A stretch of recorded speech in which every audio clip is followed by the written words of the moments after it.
Good afternoon, magandang hapon sa inyong lahat.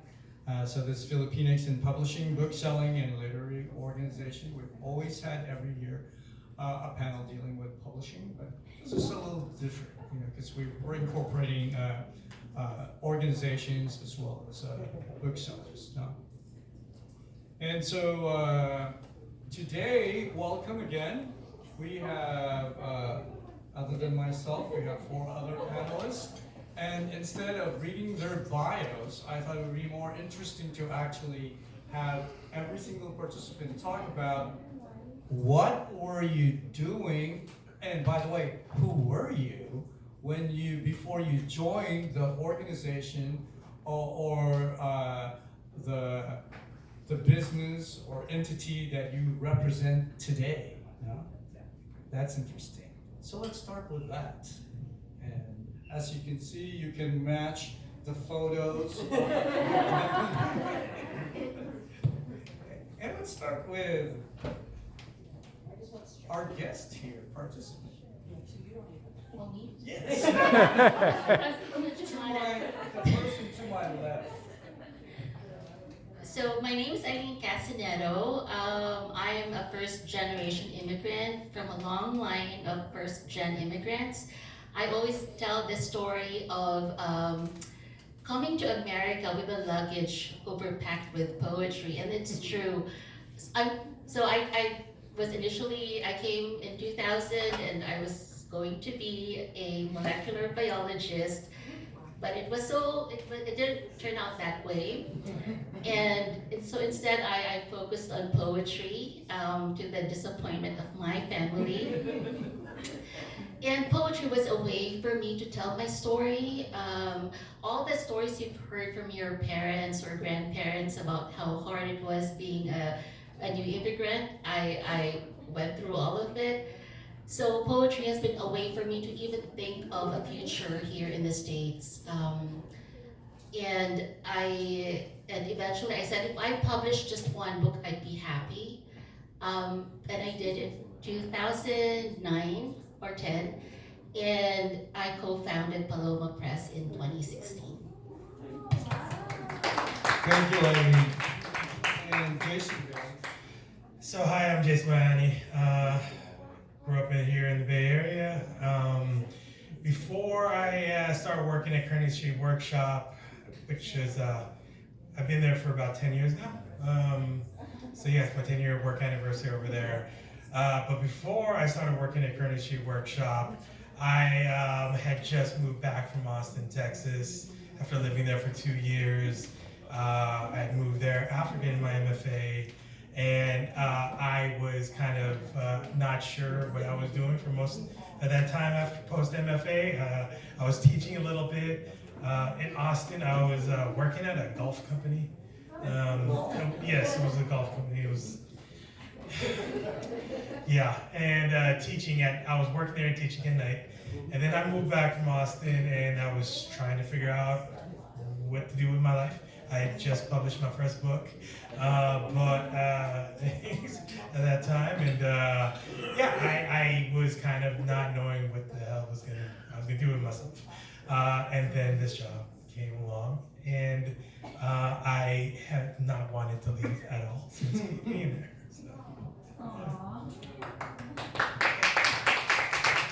And Jhoanna.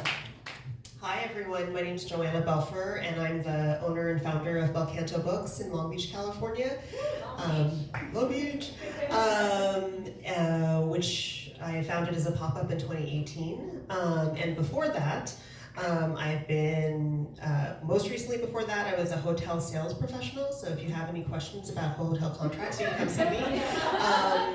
But I've also worked in retail, I've taught, I've done those terrible telemarketing calls back in the 90s, and I like to say that all of those jobs kind of prepared me for this job, which I think, like Jason, has been like my dream job, because it does help me incorporate the things that I am most passionate about, which is literature and reading and community building, and allows me to also use all of the years of corporate skills that I have also learned. So I'm really delighted to be here. And I'm Edwin Lozada, and I was actually, I still am, a Spanish teacher in high school. I started teaching at Filipinx Academic High School in San Francisco. And I love poetry. No, I love arts. I was actually a piano performance major at SF State. And I used to be really excited about writing poetry in Spanish. I was one of those. I was very much inspired by our Filipino writers who wrote in Spanish. As you know, there is a Filipino Hispanic literature before English.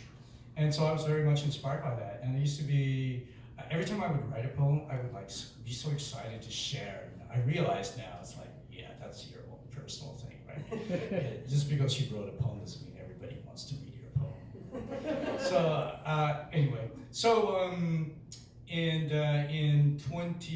2001, I actually received a San Francisco Individual Artist Commission grants in literary arts, which enabled me to publish my first book, Sueños Anónimos Anónimos. It was bilingual poetry in Spanish and English. And with that, I was invited by Penelope Flores to as a guest in their powwow meeting, Philippine American Writers and Artists. I said, okay, so I went, and I remember it was in the lobby, I believe, of Mint Mall on Mission Street, right?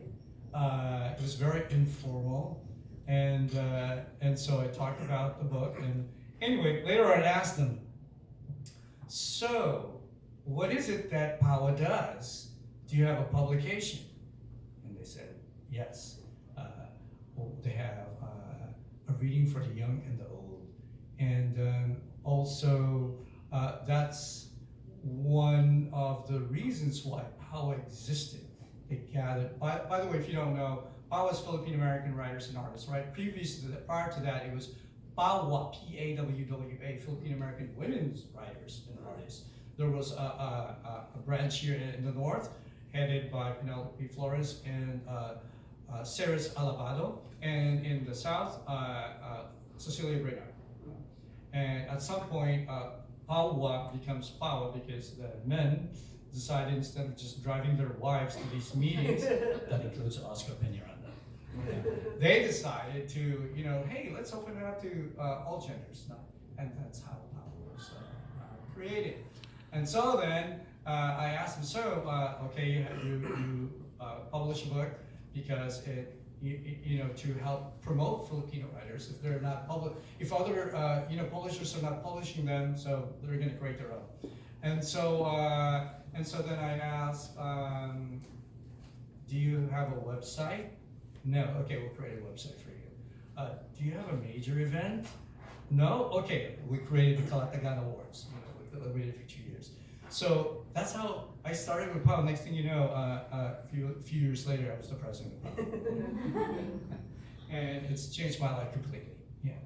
And so Lily, we were talking about who were you, what were you doing before you became the proprietor of Archipelago Books in your case? I first studied to be a filmmaker, and then I became a filmmaker to work in a restaurant for my parents for the next 7 years, all my life basically.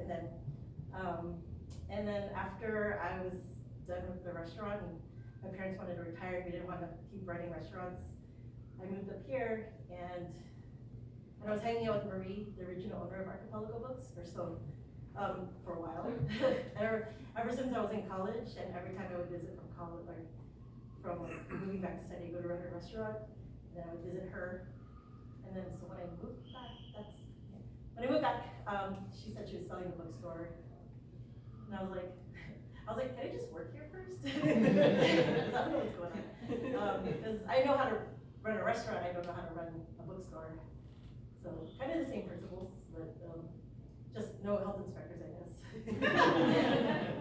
and then now I'm doing this, and we just revolve around it.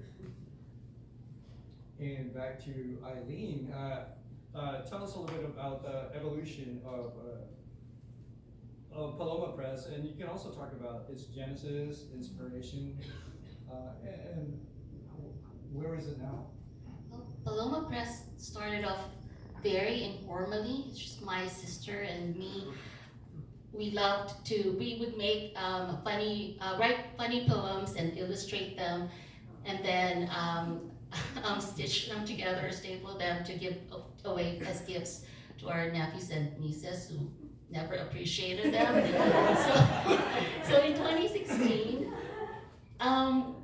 we thought we had enough experience in making books that we thought we could publish books. So that was how Paloma Press started. And the learning curve was very steep, very hard. And but this year, and I've been part of the Book Fest since 2011, and PAWA has been a tremendous help to us. And then I've known Edwin since like 15 years. And a few months ago, I was asked to publish the English translation of this book titled Arasahas.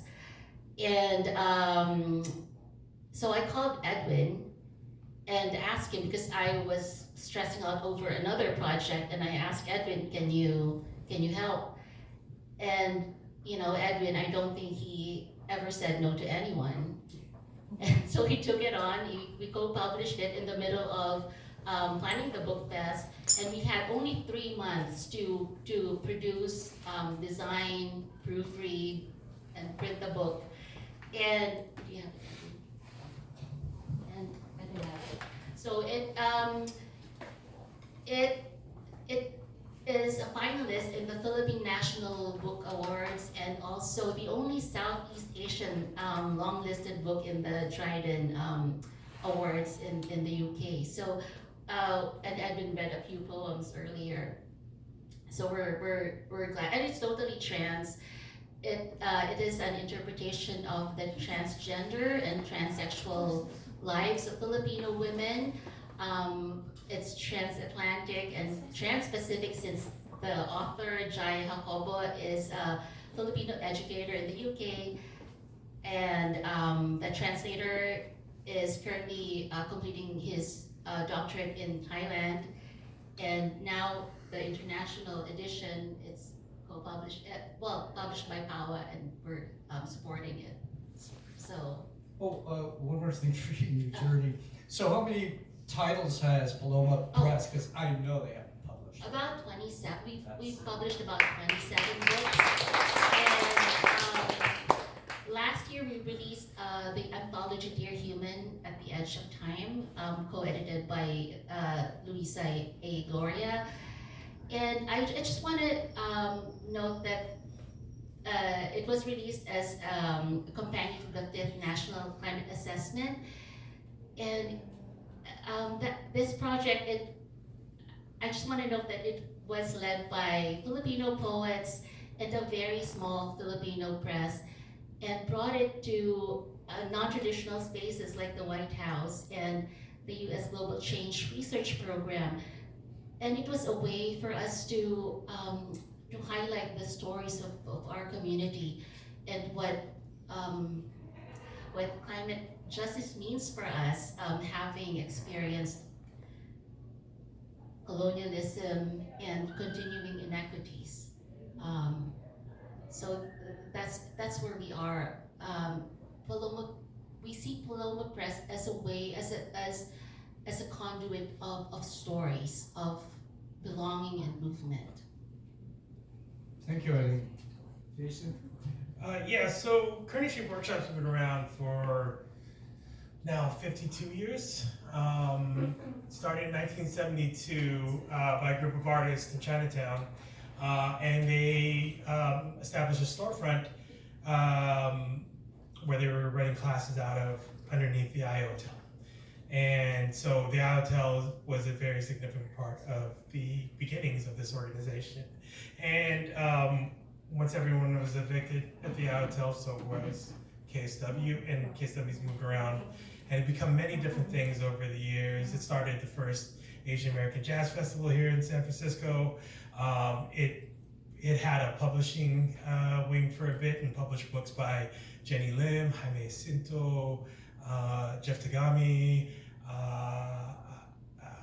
and like several other folks, including an anthology that Jaime, Jeff, Shirley, and Shirley had to put together called Without Names. So that was an early Filipino American anthology. But like I said, it's been a lot of different things over the years. In more recent years, our main program is a festival called Aperture, which focuses on emerging Asian Pacific American artists. I have flyers, so I'll leave them on here to check out, because our festival kicks off tomorrow night at DNA Lounge with the music showcase. So definitely, if you want to learn more about that, I can come talk to you. But yeah, so when I came into the organization, Aperture was kind of the main program. But now, we also have a summer program for BIPOC writers called Interdisciplinary Writers Lab, where a cohort of 15 writers gets to spend time with 3 different authors and kind of do a multi-genre masterclass with each of them. One of our instructors this year was Jenny Odell, along with I'm blanking anyway. But yeah, we do that. We also do exhibitions. We have a space out in the Soma, out on Folsom Street between 8th and 9th. And we run we're going to be running about 3 to 4 exhibitions a year. And so, we teach classes, we put on events, we put on programs, and do what we can to support artists, whether they're emerging up to, more established artists. So. Oh, by the way, I know the Curtis Street Workshop has also published quite a bit of books now. The what? Curtis Street Workshop has published a lot of books as well. So. Oh yeah. Like I said, How many? Any idea? Number? So I mean, it was only a few. It was like a kind of short run of publishing that happened in like the 80s. Yes. Like I said, with Jeff, Jaime, Jenny Lim, I'm all blank on all the rest of them. We also publish photo books. And there's like these amazing photo books that they put together. One's called Texas Long Grain, and I can't remember the name of the other one. But there's some amazing books. And then the last book that we had ever published was actually Chung Tran's first book in 1999. So that was, but we haven't published it because it's publishing a little difficult. Right, and we did all coordinate and collaborate in Liwanag. Yeah, sure. And then we technically published that, but that was a Summit Filipinas. Right, but they just use our barcodes. Right. Jhoanna? So like I said, Belcanto Books was founded in 2018 while I was still working my hotel job. And we started as a pop-up, and I would literally cart a box of books and a table and set up at street fairs and in front of accommodating businesses like my local coffee shop. And we had a monthly book club where we gathered folks to hang out at a local winery and meet other book nerds and get exposed to new books. And we did that for about a year and a half before I realized that I would have to quit my job to actually make any sort of money. Not that it was like that much money to begin with, but to take this job seriously, I'd have to leave my actual job and try to be a real bookstore owner. So in the fall of 2019, I got really lucky and found a space inside of another larger store. And that's how we operated our model for the first 2.5 years of us being open, was having smaller stores inside of a larger store, which really helped us in terms of overhead costs and discoverability. And but having those spaces really enabled us to do things like host author events and workshops and performances And so now we just moved into our very first standalone store in March on 4th Street in Long Beach. And so we have 3 spaces. Our little bookstore, and then we still have a space inside of another space, which is a Filipinx creative collective called Kubo LB. And then we have a little pop-up inside of one of our coffee shop friends. And we host 5 book clubs every month. We host a regular series of author events. And in 2022, because I went out to lunch with who would come to be one of my good friends, this woman named Kathy DeLeon, who is then director of branch services at our local Long Beach Public Library, who's also Filipina, and we were talking about why don't we have more cool things about Filipino Americans when Filipino Americans make up such a big demographic in the city of Long Beach. And so we were like, well, we could just make it. So, which if anybody's thinking about you want to start your own festival, make friends with your local library, because it sounds like San Francisco Public Library has been very supportive to this festival. And with the help of the Long Beach Public Library in 2022, we started our 2 AAPI festivals. So in May, the Festival of AAPI Books, also known as FAB, and in October, Lozada Lit Fest. And we did that 2 festivals for 2 years until we realized that's insane. Lots of fun, but insane. And so we took the very smart choice, like the FilbookFest, to go every other year. So now we alternate. And so our next festival will be October 2025. So Lozada Lit Fest will come back to Long Beach at that time.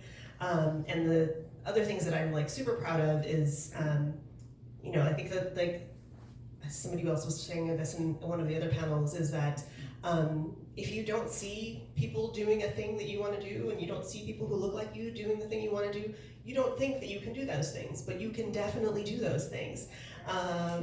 Exactly. And so I just want to shout out, because we have some of the organizers here, like Natalie co-organized the very first Filipino-Canadian book festival this year, which is amazing. And at the end of this month, on Sunday, October 27th, if you happen to be in the Washington, D.C. area, will be the very first Lozada Lit Fest DC, which is co-hosted by Loyalty Books, which is a Black, queer, and Filipino-owned bookstore, and their local public library. So just wherever you are, make a festival. Lily? What was the question? Or can I get the question again? Oh, yes, evolution, especially with when you came in. Maybe have a microphone. Your microphone.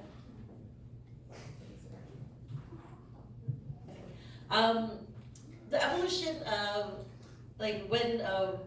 when Marie had the bookstore, I think one of the evolution was technology. We wanted to improve the website to make the books to make a Filipino bookstore more accessible to people outside of San Francisco. And so we used different we used Shopify, basically. Shopify was the easiest way to do it. So we kind of worked on the technology, and then we started working on our branding and marketing. Honestly, during the pandemic, I felt like we de-evolved because we couldn't, because with the bookstore, our old school way was we talk to customers, we have face-to-face, we find out where people are at in their lives to see what they want to read. And we couldn't do that anymore. We couldn't meet people in the store anymore. We were doing more, after everything was not locked down anymore, we did more events, but because we wore masks, we couldn't really speak that much to people, or we couldn't speak to them the way we usually would speak to them. But I was spinning a lot less, so I think that's we evolved.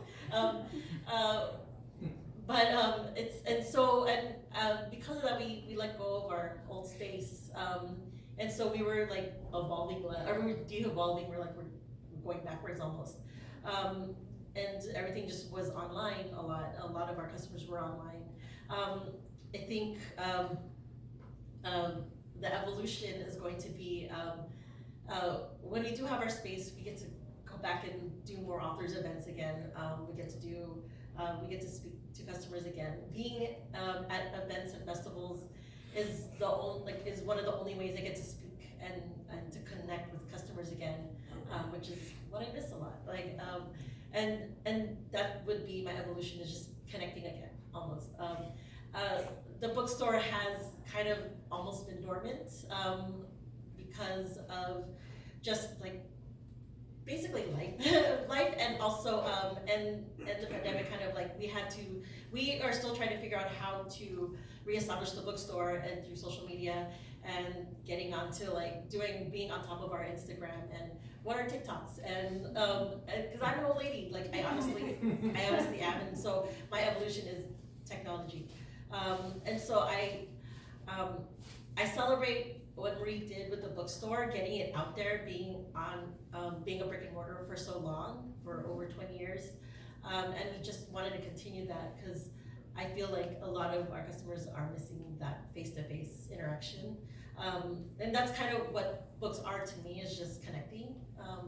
Their stories connecting to people, so that's how we are selling our books. That's how we sell books, is just we connect with people. We're making connections with people, and I don't know if that's part of the evolution, but I feel like we de-evolved to re-evolve again. So that's what I'm looking for the bookstore, is just finding space, finding these new spaces in the city that the city almost are looking for people to fill. That the industry is abandoned, and we're gonna reinvigorate it again with the community. So that's our evolution, is community and people. Yes, absolutely. Community has so much to do with it. And we have another question that's related to that later. Yeah. Just to let you know about PAWA. So when I came into PAWA, PAWA's been around for a nonprofit for over 20 years now. It's hard to believe. And after I came in, we actually had regular literary readings, with sometimes over at Archipelago Bayani in those days, or at the library. We've been partnering with the library for a long time, or at the Philippine consulate. And so, there was a period of 2-3 years, we would have an event almost once every month or once every 2 months. And we tried to do as well as not just only feature Filipino American writers, but we also invited other writers of ethnicity, which is bridging community, So in some of our events, we had Chinese American writers, Indian, Latino, African American. We are the world. I thought that was important. That was actually exhausting, on a regular basis. And so at some point, we also had author events. When we had authors visiting, we would have author events. Another thing that one of the plans that PAWA had discussed and included is actually having writing workshops. And we did do it 1 year. As of state, it was a whole day event where we had all our different writers actually lead workshops in memoirs, poetry, whatever genre. And that was really exciting. We haven't done that again. Maybe, that was also intensive, very intense. And so we also have, since in the last 10 years, we've been giving through the Manuel Penelope Flores scholarship funds. We've been actually giving scholarships to VONA, Voices of Our Nation, for over 10 years, and also Kundiman for almost over 10 years, except for last year. And so that's been really great. And of course, publishing. That was one of the reasons why PAWA existed, was created to begin with, because a lot of Filipino writers no one's publishing us, why don't we publish ourselves, And so we actually, I think, have 11 titles, and the last title is Wildflowers by Beverly Prijoles. Check it out. Ooh. Right here. Hello, Ms. Prijoles. Yeah, it's been really exciting. And then also, in addition to that, the book festival that happened in 2011. That's become one of the major activities of Powell. If you can imagine, during that year, the year in preparation for that festival, that's all we're doing. You know, it's just preparing. It's so big, you know, but it's so exciting as well. You know? And I'm glad. It's really great to see that there are other festivals happening all around the country. And yeah, like Jhoanna said, like yeah, create your own festival in your area. And what else, Beverly, that I was involved in? Yeah. And so we also collaborate with, it's not just like just us. We collaborate with other organizations. Yeah. Oh, we've already, also, yes, have you heard of the Hinabi project, the Art of Philippine Textiles? That was actually a project of Paula for several years until the Hinabi project created its own nonprofit organization. And so, by the way, just a plug, because I'm the curator. We have currently an exhibit at the Centro Filipino of Inabel, weaving of tradition of Ilocos and Abra. That's on until we're closing the full exhibit November 1st. I'm inviting all of you to come on October 26th, Saturday, October 26th from 2 to 4 to view the complete exhibit and also to listen to other weavers, local weavers who do Inabel. So we've collaborated as well. There was when there was the San Francisco Filipino American Jazz Festival. It existed for 10 years. Powell was actually the fiscal sponsor for that as well. So we try to engage. And also Bindlestiff. We've been giving scholarships to their Stories High for at least six years now. So we try to help out every. Get connected with every art group. And Pistahan.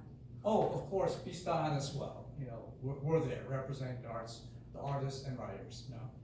And so let's go into a next question. How, and this came originally from Jhoanna. How has your work or role in the literary community changed since COVID? Well, during COVID, I was appointed poet laureate of my county, and where we are, we're on the peninsula, and we're a little more conservative than we're sandwiched between San Jose and San Francisco. So I wasn't at first. Everyone was excited. I was the first poet of color to have that position, and so but I wasn't the poet laureate that everyone was expecting. But then I didn't know what else would be except to be Filipino, and being Filipino, you're political. It's I think also relationship building. It comes very naturally to Filipinos, and for me, poetry is for everybody, and it was an opportunity to highlight voices that in our county you don't normally hear. So it was I tried to support everyone's agency, but of course during my tenure there were more Filipino events, and one thing I can say about the Filipino community, whenever I would have events in Davis City, the community would come out, and that was very heartening. So since COVID, I learned to change strategies about my publishing. It's more, I did more event collaborations because that was the only way for Paloma Press to also survive, being in partnership with other organizations. I hope I answered your question. Thank you. Jason? Yeah, I mean, it was definitely a challenge. As far as having completely think through, change up how we were doing things, and also trying to adapt to things like streaming and doing online events, or even like, I don't think we ever got trying to do hybrid events down. Just it's a thing. It's like you can buy expensive equipment, but sometimes like, we're in a small space, and you don't consider things like where all the wires go, and like how well electricity works in a space that's smaller and not as well funded as a big organization is. And so, a lot of the times that we tried to do that, it was kind of a mess. I don't think we ever really got the hang of it. And I think that coming back now, you're still having to kind of rethink about, people aren't coming to events the same way. We definitely, people don't want to be packed into a space. And that's something you have to kind of consider. People's, even things like people, we serve drinks at our events. There is a definite drop in how much people are actually drinking, which is, not a bad thing. But that's also like, that's revenue you have to think about where,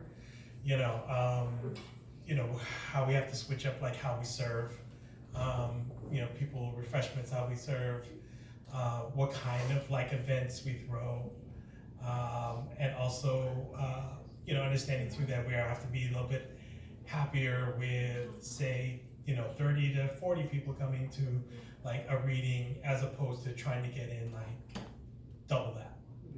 And so, I think it's always it's been a lot of changing our expectations, trying to think of different ways to like, if this is not what, we can't keep doing the same thing. That's not the thing people want to do anymore. Instead of just doing readings, maybe like, I found too, like people really like discussions. So adding a bit more discussion in there and getting people who are interested just talk to each other on stage, which is like really cool. We did a bit of that this last year when we did reading and discussion with Christine Wong Yap and Jenny Odell, and then we also had a thing recently in May where we had a local artist, filmmaker, Viet Lee, was in discussion with Diana Coy Wynn, the poet Diana Coy Wynn. And so like those type of things, and then like we also brought in people who did Reiki massage, and like had a little thing beforehand, and tried to bring that around because the things that Diana writes about are grief and loss, and we wanted to kind of like bring in some like wellness to that. So it's the way that you look at an event now. It's you have to kind of like, okay, how can I do this a little differently? And which is good. I mean, it's good to kind of think of things like that. Thank you, Jason. Jhoanna? So for us, we've only been kind of a COVID bookstore. We had, I think, 3.5 months before COVID hit of having a brick and mortar store. So I always tell people like I only really know what being a bookseller is like from that peak experience, which for us surprisingly was really good, because people were going back to reading and searching for other things to do besides stare at their phones in horror and dismay. And so we were happy to provide that. Now having 3 spaces has been like the newest challenge for us, because 3 spaces means 3 times the setup and 3 times the staffing in some situations, or just thinking of how each space is different, or what things are similar. And I love what Jason was saying about, and Aileen as well, in terms of like collaboration, I think, and innovation are probably going to be really key for us in terms of trying to find more partners to work with so that it's not just us doing whatever it is we're doing, and being more proactive. I think that's the thing that I'm hoping to focus on next year, is to be more proactive in terms of like seeking out partners that we want to work with, because we have been in the lucky position of people coming to us, and being able to book off their events that way, or doing other events that way. And in terms of like innovation, just reaching out to different communities. Like 2 weeks ago, we hosted a stationery pop-up at one of our stores, and like I knew it was going to be a huge event because the stationery company is like a big Japanese brand, but I did not realize like how big an event. Like I got there an hour and a half before the stores opens for setup, and there were people already waiting there who said they had driven from Palm Springs to like Long Beach, which is a long way. And it was one of our most successful weekends that we've had in the store. And so trying to think of like what other, like basically offering the bookstore as a third space for people to come and host whatever they want to host, as long as it's something that aligns with our mission and is community centered. And I think that's a great idea to have, have authors and Reiki and wellness, and because that's what people are, everybody wants components of that in their lives. And to your point, in terms of like, people want to be in person, they want the human connection, they want to be able to find things that they can't just find online. So it's just trying to figure out like what those things are and what can we do in our capacity to do them. During COVID, we like, as a Filipino bookstore, half of our inventory comes from the Philippines, and so we lost half of our source of books. So we had to sell off, like we were selling off everything we had, from UP to Ateneo to like all the children's books. And so when all the popular stuff left, like it took a while for us to replenish a little bit. Thankfully, like my parents were still there at the time, and they were able to send me some books, some inventory, but after we made them move back here to the States because we couldn't watch them, or we couldn't like make sure that they were getting the care that they needed. I couldn't really fathom how am I gonna get to the Philippines to get our inventory to come back, to get our inventory to bring back here so we can continue to sell. So what we did was we just got really familiar with like all the new Filipino authors that were coming out, especially the children's book authors. There were like a lot of, like there were a good amount coming out. And then Mia came out with like the mystery series, and so all of these, it gave us a chance to at least discover new domestic Filipino American writers and Filipino Canadian writers that we would be able to like continue to sell. We're not selling to the level that we were before. It's slowly going to change. We're still looking for our supplier, but right now, like we get to enjoy like all the Filipino writers that are coming up, that are going through Penguin and all the big like houses, like all the HarperCollins, and so it's exciting to see them get their shot, or get a shot. Seeing Erin and Chad and Kelly like just explode. Like every year she has a book, and that's amazing because like growing up, like we didn't have books with kids with dark hair and brown skin talking about Lola like at a Barnes and Noble. Like what is that? Like so that was one. I guess it's an evolution and the COVID thing that happened with our bookstores. We're still going to be getting books from the Philippines for anyone looking. It's just gonna be like this Christmas we're gonna start slowly getting back in our bearings and back into the Philippine books. So yeah, that was one thing. Thank you. And for Paula, I'd say that, obviously for everybody who creates events, it all had to be online. It has limitations as well, because oftentimes, when you have an event, that's an opportunity to also sell your books. And of course, 2019 was the 5th Filipino American International Book Festival. The next one was scheduled for 2021. we had to make a decision.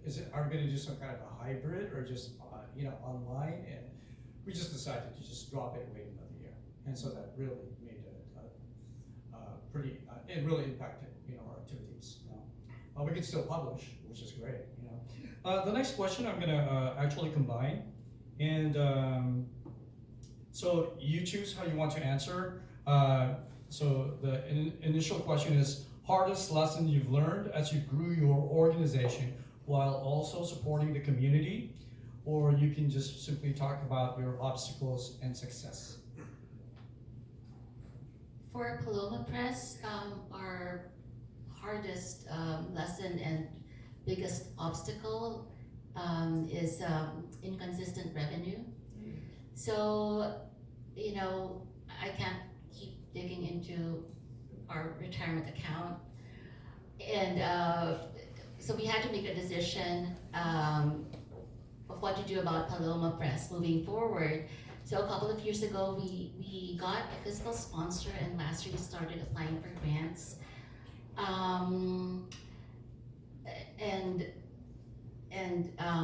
So let's see.